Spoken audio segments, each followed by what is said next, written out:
Hello po sa inyong lahat mga ka-crypto. Ako po si Pinoy Crypto Trader at sa video na ito ay atin pong pag-uusapan ang tungkol dito sa isang crypto queen na naaresto sa Moscow.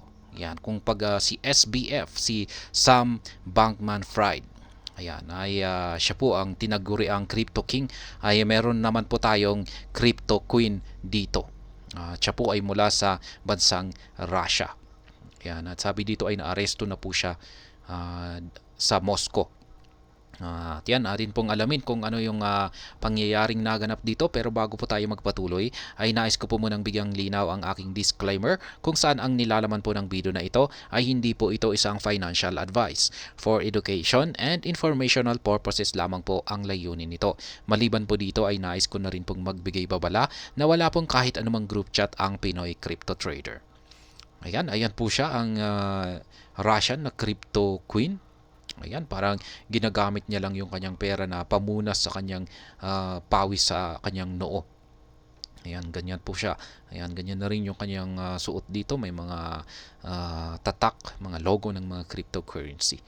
Yan, police in Russia have reportedly arrested an entrepreneur and crypto influencer known as Bitmama, also known as Queen of Crypto, on fraud charges. Ayan, isa po pala siyang crypto influencer. Mas kilala siya sa tawag na Bitmama. Yan, also known as Queen of Crypto. Per Moskvich magazine on the Telegram-based news networks, Baza and Riduvak, Valeria Bitmama Fidyakina was detained by police on September 15 after an acquaintance filed a fraud complaint. Ayan, acquaintance niya pa mismo. Ayan, yung nagsumbong. An unnamed acquaintance claimed Fidyakina had duped him into handling over almost $70 million. Ayan po pala, kaya pala kanyang report.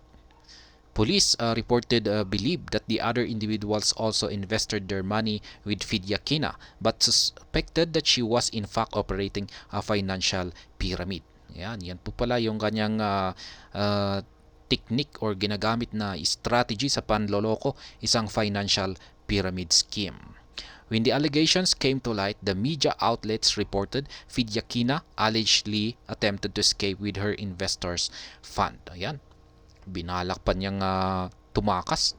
The outlets described her disappearance as sudden and occurring around week before her arrest. Fidyakina reportedly told investors that they could expect 1% returns on funds they deposited with her. Ayan. Yung kanyang mga investors daw ay makakaasa sila na sila ay mabibigyan or mababayaran ng 1% returns sa kanilang funds na binigay nila kay Fidyakina. She is also the CEO and founder of a crypto-related firm known as Holdinga.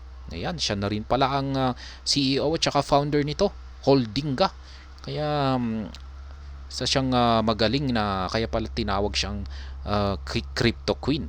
Bitmama positioned herself as a crypto influencer and amassed almost just short of 55,000 Instagram followers as well as 7,000 followers on X or Twitter. Ayan, yan po si Bitmama. Ayan, meron pa siya na feature pa siya sa Times Magazine. Ayan po siya, Valeria Fidyakina. Her most recent Instagram post was made 2 weeks ago. Ayan, nasa bansang Dubai, United Arab Emirates. Ayan po si Bitmama. Another post on the network shows she was slated to speak at a Moscow-based event on September 16. Ayan, magkakaroon pa pala siya ng speech. Ayan, sa Moscow. No. However, her firm's website appears to be offline at the time of writing and she has not updated her X account since April this year. Another website affiliated with her trademark Bitmama brand also appear to be offline.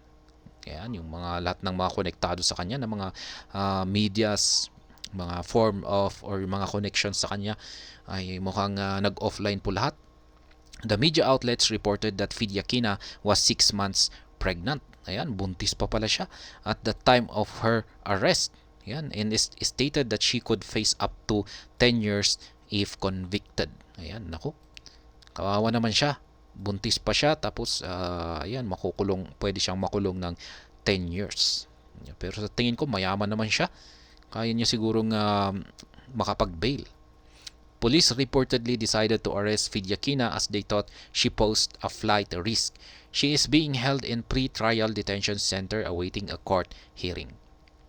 Who is Russian crypto queen Valeria Fidyakina? Ayan, sino nga ba siya? A crypto influencer, holds a UAE residence permit and listed Dubai as her location on social media channels. Ayan. Russian siya pero meron po siyang UAE, United Arab Emirates na residency.